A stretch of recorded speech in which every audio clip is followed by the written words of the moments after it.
Hey YouTube, how's it going? Here, we're back. Oshinoko Season 2, Episode 7, really quick. Oh god, really quick, if you could like the video for me, please, I greatly appreciate it. I'm not cutting anything. Last time, Melt warmed my heart, got me emotional. We got to see him persevere through like his struggling of not being a good enough actor and excel and actually take the advice of Aqua and focus on one specific thing and do really good on it and surprised everyone when I started flipping the sword and going crazy. It was so good. It was so good. It was a really good episode. I breathe. We finished up Act 1. Let's keep going. Let's see what the rest of this play and everyone's performance has in store for us. Episode 7. Let's go. Let's go! Let's slide over some more.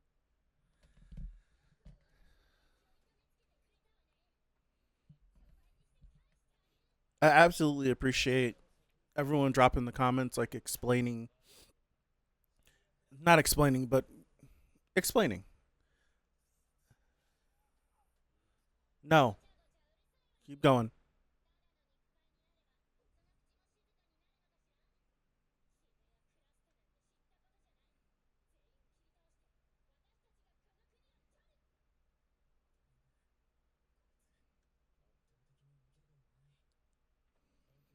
Aha.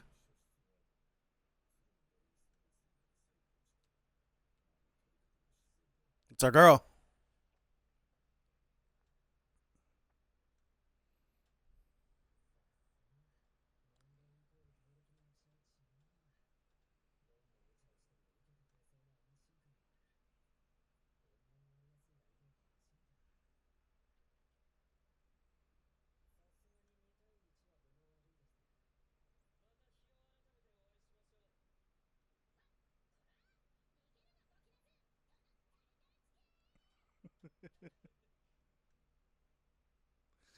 Like I was saying with the comments, I appreciate people like if you listen back to whenever Goa and Abane were talking about like the script, you could see it like if you were paying attention to the story. There he is.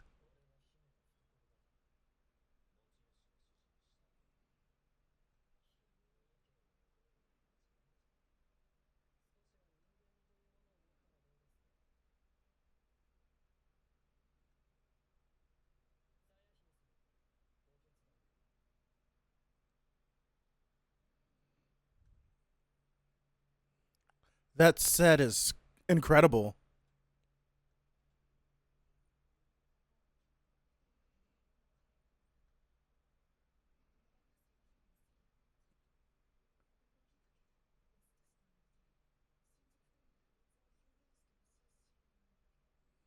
Through movement alone.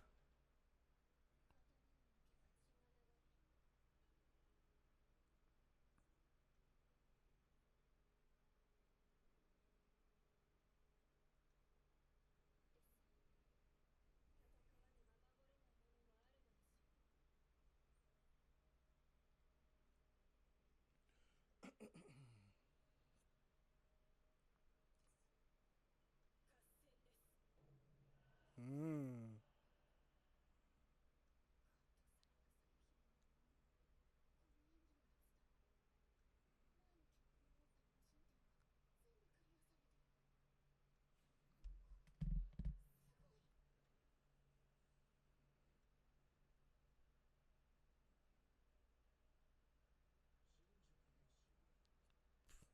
Pretty good. Pretty good.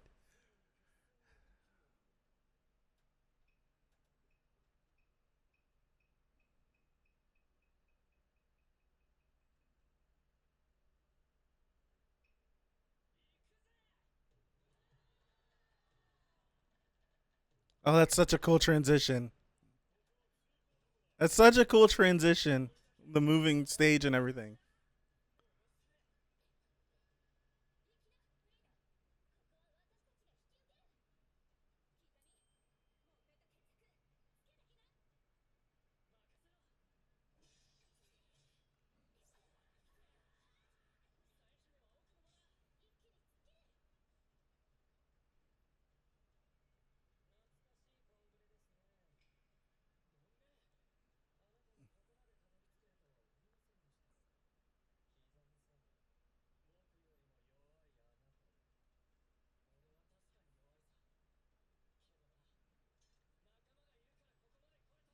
There we go. There we go.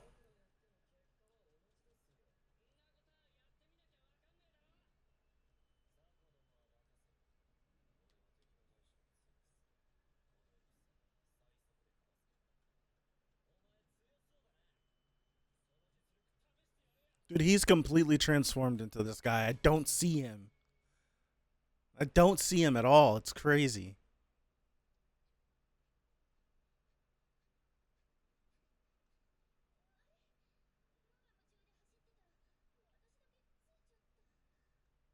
That's usually cause for disaster.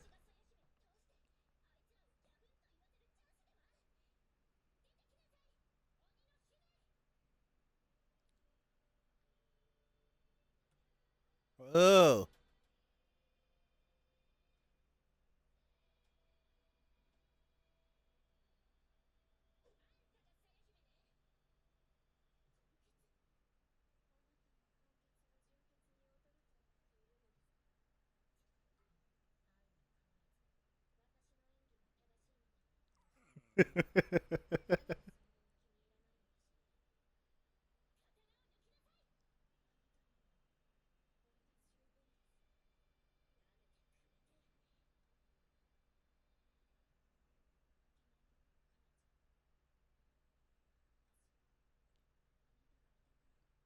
Mm.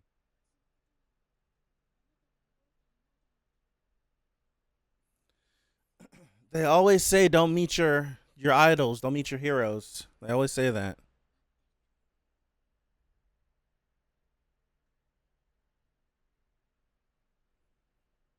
Flashback.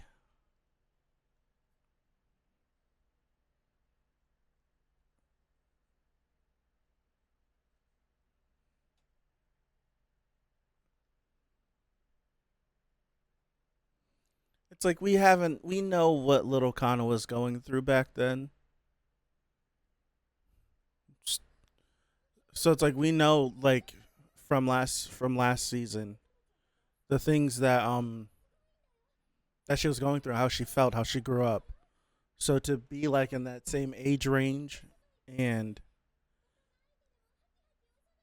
Akane going to meet her and just seeing someone that's not who she thought, I can only imagine like what the interaction could have been.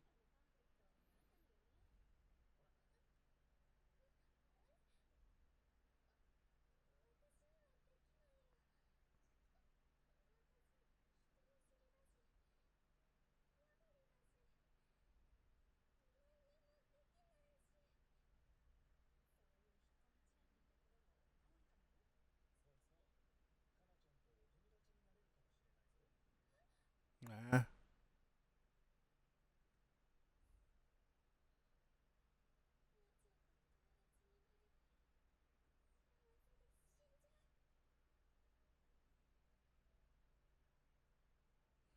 all little kids are adorable.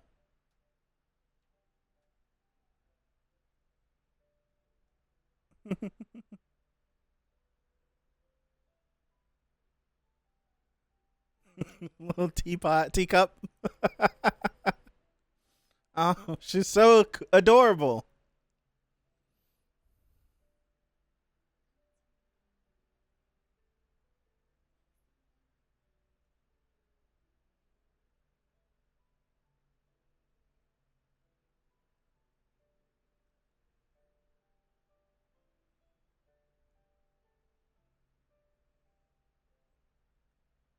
She cut her hair like hers too. Oh wow. Is that why she wore her hair that length? Wow. You know that's saying something that she if she wore her hair like this for all this wow.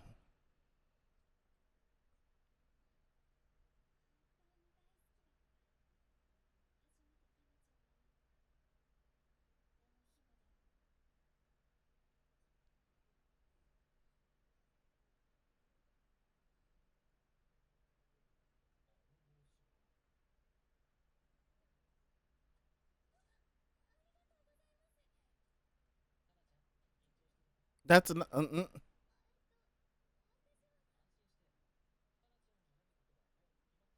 Eat. Eat. Eat. Eat. Eat.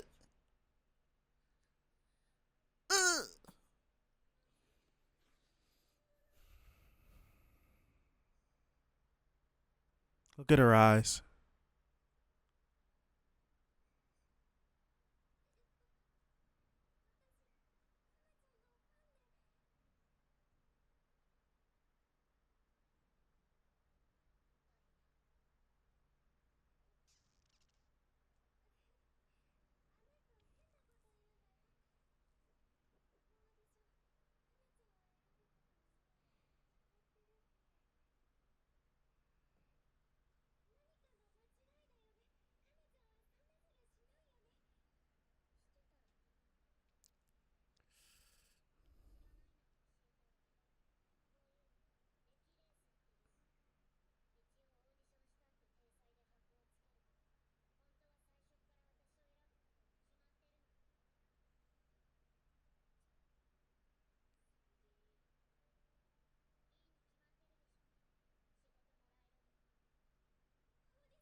We know she was going through a lot when she was younger.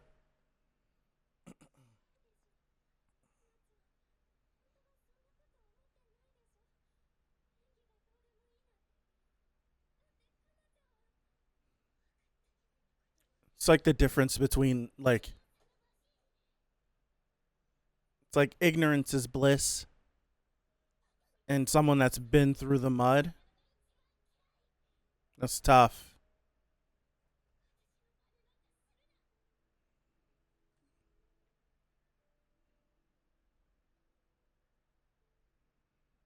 That's really hard.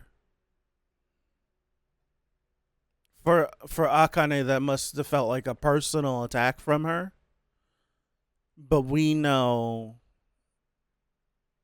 we have the burden of knowledge of what Kana was even going through her childhood, all the way up until now.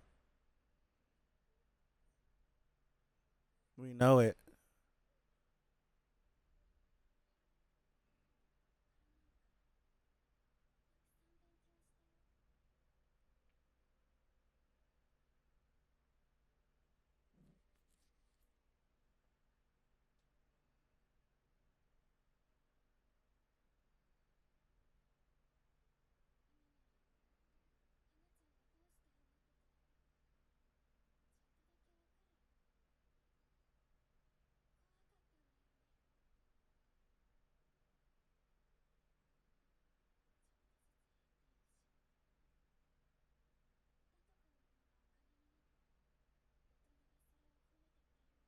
Dude, this show's so good.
Oh.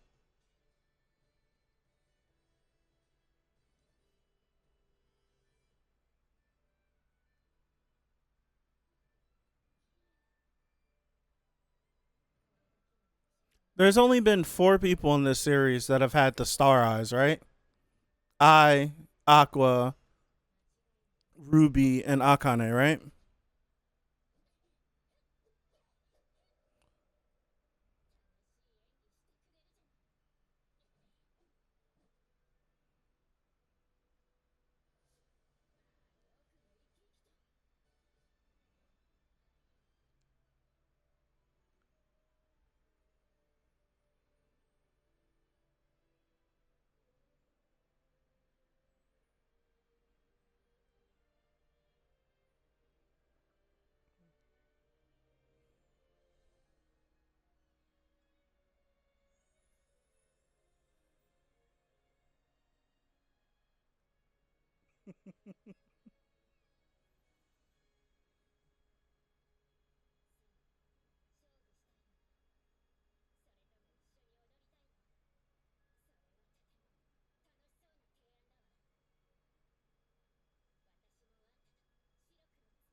Oh no.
Oh man.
This episode was a roller coaster, dude. Dude, this episode, I'm not like, this episode had me happy, sad, excited, worried, concerned. Like, this was I'm exhausted after this episode. I'm actually exhausted. It's crazy. It was a great episode, but that was a lot. Dude, that was so much. Just going on the roller coaster ride of like the ignorant bliss of Akane, and seeing her as a child and seeing her like look up to Kana and then get into like stage acting and then go for this audition, and then because of a dumb adult that just seen the hat and the haircut, not even her bright red hair, just the hat and the haircut, and I was like, oh, that must be her, and just talking randomly to this little girl, and it's just like it's like, oh my gosh. So it's like going on that ride and then seeing like the conflict, and then her being like, I don't get it. And then it's one of these things, sitting here after experiencing Akane for going on 2 seasons now, and getting to see like her ability to read into situations and all these things. She wasn't always like that. She was just a shy, timid little girl. And quite literally, Kana is the reason why she got into acting, and Kana is the reason why she even started psychoanalyzing things. It seems like it. It seems like her interaction with Kana made her go out of her way to research the human mindset, because she just couldn't comprehend why she felt that way. And that's carried on to how she acts now. Literally everything about this girl is because of Kana. And because of Kana's past and the way just the industry and the world just beat up on her. It's stressed. I'm stressed. I'm exhausted.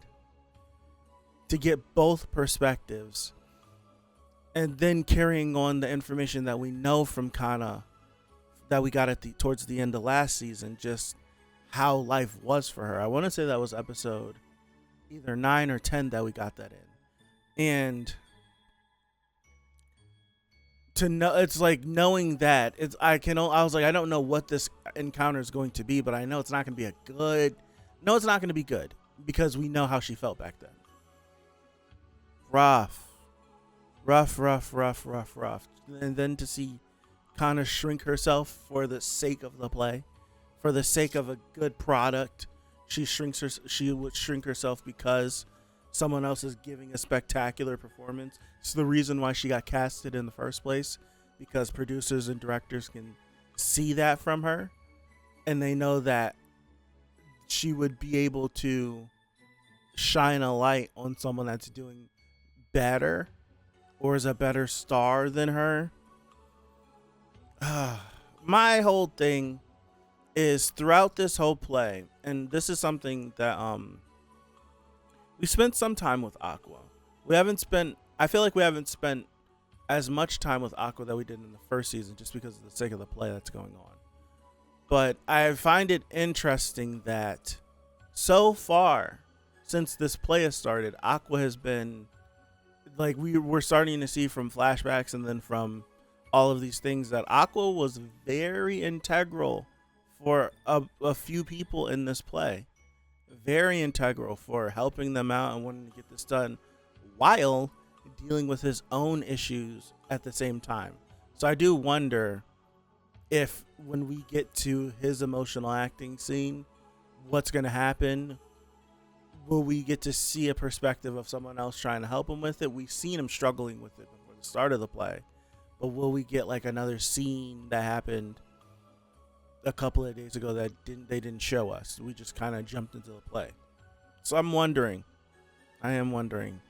And also, I want to say it again because I had mentioned it towards the end of the episode, but so far in this series, I I'm I probably have to go back and look. We've only ever seen 4 people with the star eye, and it's eye because those are her eyes.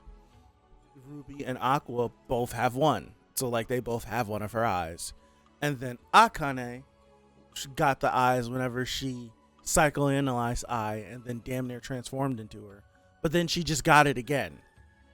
And I know it's not actual eye, right? But it's definitely symbolic. So I just find it interesting that it's very, very rare that eye gets handed out, and for more than once, we decided to give Akane this visual cue. So I'm fairly intrigued by that, especially the conversation they had two episodes ago, 3 episodes ago. So I'm curious. I'm intrigued.